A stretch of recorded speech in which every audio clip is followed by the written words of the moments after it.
nous sommes en compagnie de Gérard Sala qui nous présente son véhicule, une authentique R8 Gordini de quelle année? De 1967 et une 1255, autrement dit une 1300. Voilà, 1300. La 1300 Gordini, ouais, le deuxième modèle. C'est un véhicule que vous avez acquis en quelle année? Alors celui-là, je l'ai acheté il y a 10 ans et il appartenait à mon frère depuis une vingtaine d'années. Donc mon frère me l'a revendu et puis voilà quoi. Donc maintenant, mais c'est un véhicule de famille, comme on dit. Oui, parce que bon, il est là et puis il restera là quoi. Et c'est votre 8e tour auto? 8e tour auto et 6 avec la Gordini, les 6 derniers tours auto avec la Gordini. Et l'année passée, vous êtes terminé 2e du groupe B. Du groupe G, du groupe G. À Biarritz, oui. Après les 2 spéciales de nuit, on est arrivé 2e, on était très content.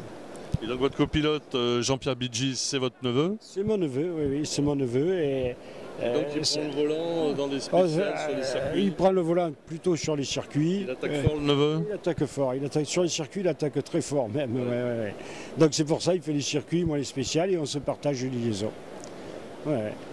Et c'est un véhicule qui a combien de kilomètres sur circuit? Enfin, sur toutes les épreuves à force. Je la consacre au tour auto, elle fait que le tour auto cette voiture. Ouais, c'est quand même, il faut l'aménager, c'est une épreuve qui est quand même assez difficile. Il y a des pièces que vous avez changées justement depuis 10 ans? Ah ben oui, on est obligé, tout le circuit de freinage, les disques, les amortisseurs, un peu le moteur, ouais, il faut refaire toujours. Quelque chose qui est plus fragile sur une R8 Gordini que sur un autre véhicule? Non, il n'y a rien de particulièrement fragile, c'est une voiture assez robuste qui est bien faite.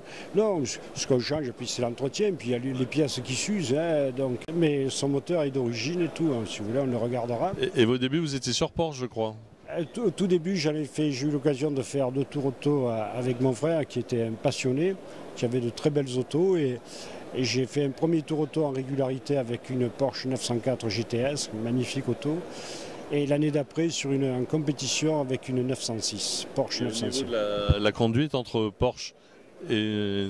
c'est différent. C'est le jour et la nuit, c'est un monde, ça n'a plus rien à voir. Où vous faites le plus plaisir? Sur la R8 ou sur la Porsche? Ah oui, sur la R8, maintenant, ça fait le 6e, là on se régale, parce qu'au fur et à mesure, on apprend à connaître un peu mieux la voiture, et c'est vrai qu'on se fait plaisir, mais bon...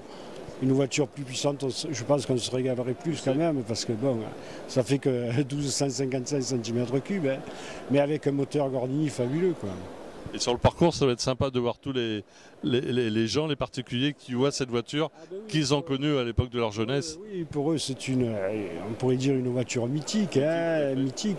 Ils ont toujours un parent ou une relation qui en a une, et puis c'est vrai qu'aussi c'est la voiture qui... Tous les jeunes de l'époque des années 70 voulaient s'offrir la R8 Gordini. Et puis qui a vu après la Gordini, qui a vu tous les pilotes, toute une série, si je puis dire, de pilotes français qui avaient démarré sur cette voiture. Tout à fait. Et qui sont devenus de très grands pilotes, très grands pilotes. Ils ont fait leurs premières armes sur R8 Gordini. Ils ont fait leurs premières armes sur ces autos-là. Et voilà, quoi, c'était une voiture pour apprendre le pilotage qui était fabuleuse.